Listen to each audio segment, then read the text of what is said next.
What's good, YouTube? It's your boy, Blue Blood Sports TV, and I'm back at y'all with another one. So, many people have sent me this and asked me my opinion on this, my thoughts on Devin the Dream Haney having signed a 3-fight deal worth a guaranteed purse of $12 million per fight, which is $36 million. He's already satisfied one fight, which is the fight with Jose Ramirez. The next fight was supposed to be Ryan Garcia, but we know what took place with that, the rematch with Ryan Garcia, because Ryan Garcia ended up losing. And now he has the then it'll be a third fight, obviously, right?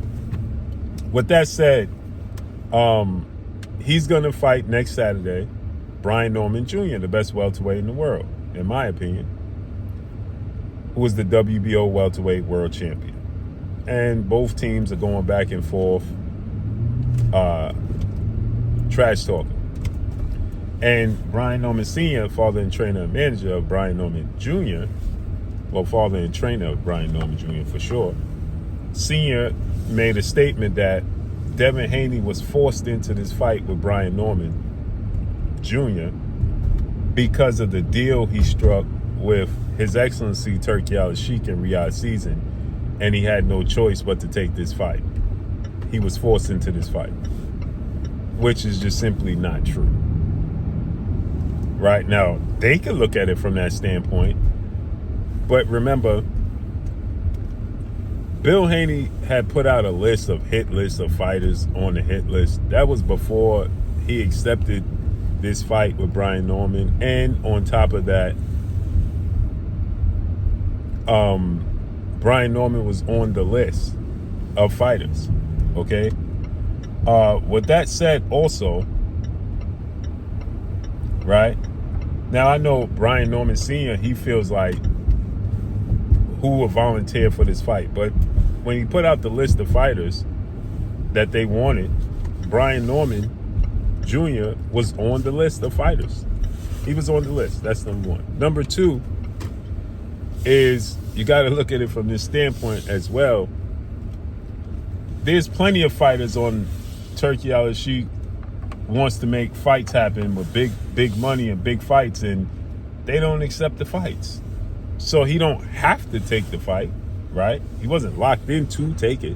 So there's plenty of fighters that work with His Excellency Turki Al-Sheikh that don't take fights. Dmitry Bivol for the trilogy. Artur Beterbiev, David Benavidez, Canelo didn't take the Benavidez fight, right?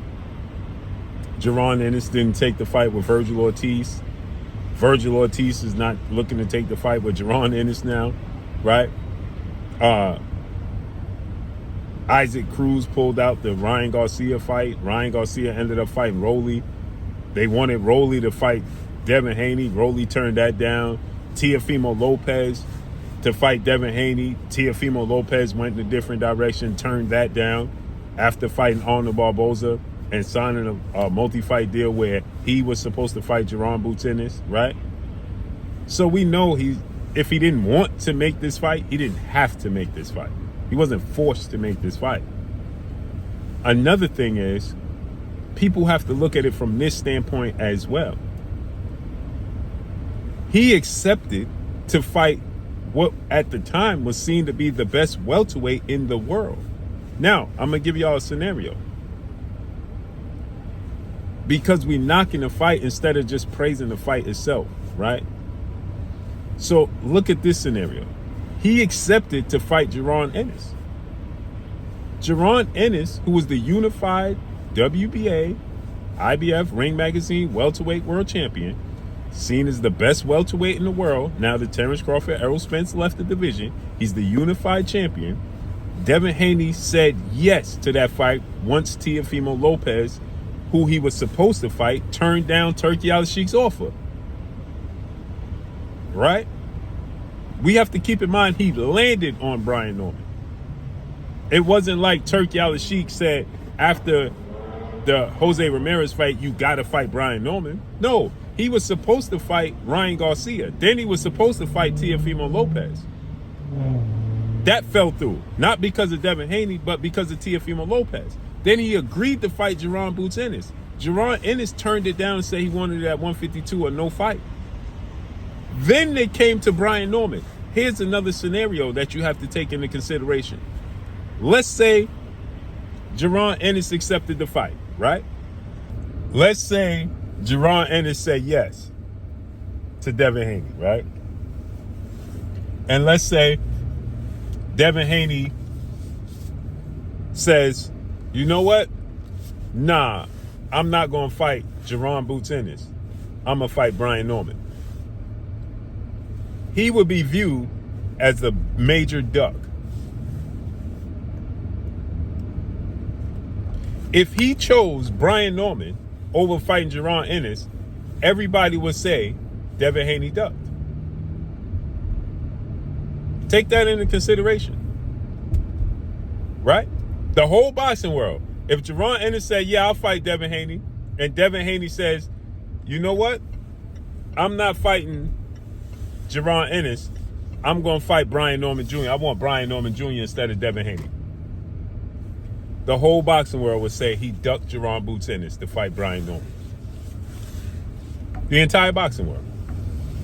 So the fact that he agreed to fight Jaron Boots Ennis, and Jaron Ennis said no, and then he said, Turki says, okay, well, the next toughest fight on the list is Brian Norman. And they said yes.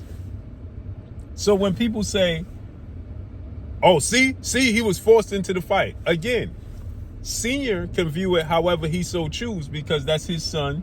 He's in the fight, and he feels like they've been forced into this fight. Devin Haney had other options. He wasn't forced into this fight because Turki Al-Sheikh didn't even want this fight. This wasn't number one on Turki Al-Sheikh list. Turki Al-Sheikh wanted Devin Haney versus Ryan Garcia. Then he wanted Devin Haney versus Teofimo Lopez. Then he wanted Devin Haney versus Jaron Ennis. Then they came to Brian Norman. This was his fourth option. This wasn't His Excellency Turki Al-Sheikh number one choice for Devin Haney. So again, Devin Haney could have said, listen, you know what? I'm going to go a different route as well. Because, and Rolly Romero. Let's not forget. Turki Al-Sheikh tried to, remember, Rolly said that they reached out to him. So Rolly Romero was Turki Al-Sheikh. So he was giving Devin options. They turned it down. Because Ryan Garcia was supposed to rematch Rolly Romero, and Ryan Garcia was dragging his feet. They offered that.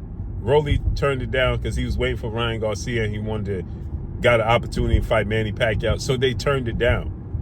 So it wasn't like this Turki Al-Sheikh, after the Jose Ramirez fight, Turki Al-Sheikh was like, I signed you to 3 fights with $36 million. Now you got to fight Brian Norman Jr. That's not what happened, people. It's not what happened, period. But let me know what y'all think, man. Drop a comment in the comment section. And it's all pointless at this point because guess what? They're fighting. They're going to fight next Saturday.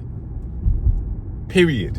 So everybody can say what they want. This guy didn't want this. He ain't really want to do it. It can say what you want. They're going to fight next weekend.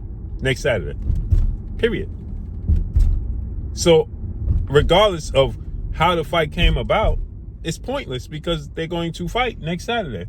And you cannot say a boxer was forced into doing anything because fighters have options and they could go in different directions as much as they want to.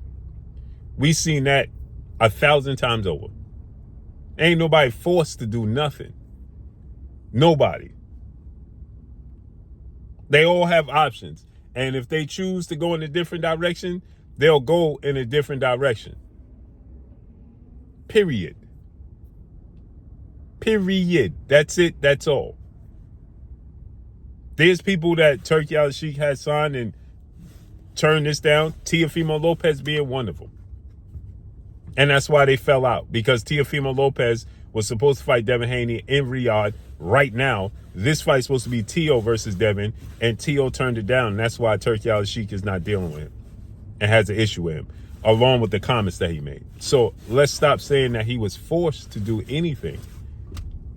This is like Brian Norman. He ain't forced to fight Devin Haney. He could have went in a different direction if he so choose as well. Period. But let me know what y'all think, man. Drop a comment in the comment section. Follow me on Instagram at Blue Blood Sports TV. All one word. I'm gone. Peace.